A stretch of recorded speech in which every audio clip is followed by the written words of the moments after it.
Muito bem. Como a questão passa obrigatoriamente por graça, se irresistível ou irresistível, o texto de Romanos, o versículo que antecede, o versículo 17 que eu citei, que diz que a fé vem pelo ouvir e ouvir a palavra de Deus, os versículos seguintes todos estão falando de uma reação humana, e essa reação humana é de fato o estímulo da graça mesmo, a graça de Deus que chega na hora correta e que nos vivifica de verdade, né? Nós não temos condição de buscar a Deus se não for através da sua misericórdia, da sua graça. Mas Romanos capítulo 10 fala do homem confessando os seus pecados, fala de ele crer ao ouvir o Evangelho, e então de pessoas respondendo positivamente ao Evangelho. E aí no versículo 16 diz que nem todos obedecem, recebem o Evangelho e rejeitam o Evangelho. Eu acho que essas questões nas Escrituras reforçam a ideia da resposta humana. Não uma resposta como mérito, mas uma resposta como boa vontade. Né? A sua boa vontade estimulada pela graça de Deus, pela luz do Evangelho, que ele responda a isso. Né? Exemplos clássicos de pessoas que receberam a graça de Deus, receberam a verdade de Deus, como Judas. E as Escrituras mostram Judas, apesar de usar um termo grego, né, metamelomai, né, que é um termo grego falando de tristeza, que é um sentido de arrependimento, mostra Judas não alcançando a salvação. Mas esse Judas é o Judas que participa do círculo de amizade de Jesus. A ele é dada autoridade sobre o mundo espiritual. A ele ele é escolhido para ser discípulo. Jesus lava o pé dele como um pressuposto de ele pertencer a Jesus. Jesus chama ele de amigo. E o próprio Cristo é quem diz que deu a vida pelos seus amigos. Então, se ele considera Judas, ele não está brincando com os sentimentos de Judas. Ele de fato deu a vida, né? O sentido da expiação ilimitada. Por que Judas então rejeita a salvação? Ele não se arrepende, tendo toda a condição de luz possível, e ele não se arrepende. A pergunta é muito útil porque eu acho que ela ajuda a ilustrar o meu ponto, né? Justamente porque não é apenas um estímulo que pode trazer uma pessoa para a vida, se ela está morta nos seus delitos e pecados. Não é apenas o ver sinais ou até mesmo o realizar sinais que torna uma pessoa regenerada, mas é a obra da graça eficiente, a obra da graça eficaz no coração daquele que Deus desde toda a eternidade escolheu.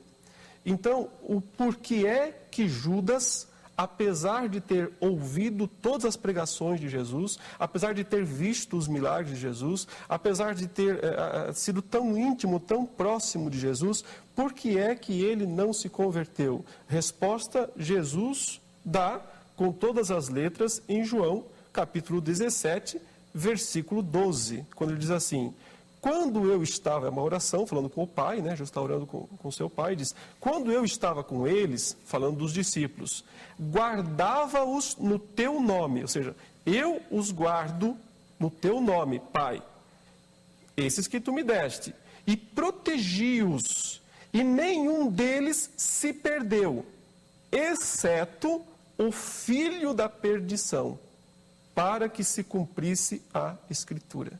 Então, o que Cristo está dizendo é o seguinte: Pai, eu estou guardando, cuidando dos discípulos que tu me deste. Aí, os 12, mas não todos.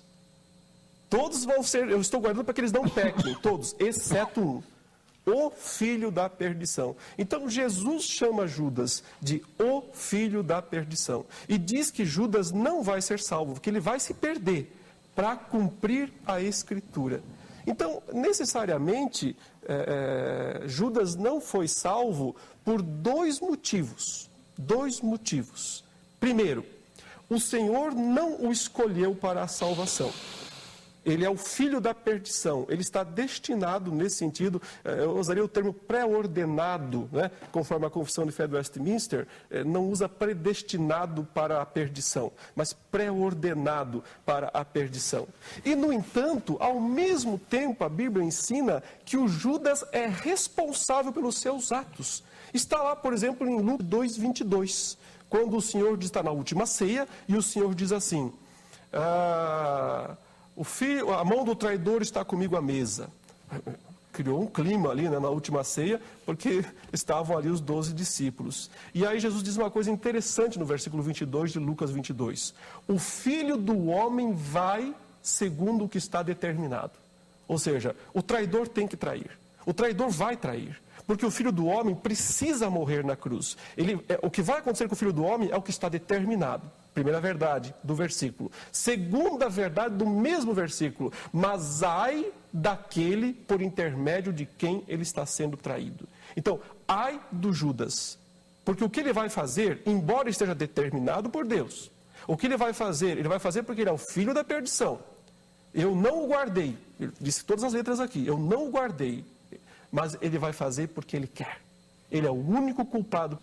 É o que a Bíblia ensina. É fácil de reconciliar isso na nossa mente? É fácil de harmonizar? É terrível para a nossa mente entender isso. Mas é o que a Bíblia ensina. E eu creio nisso.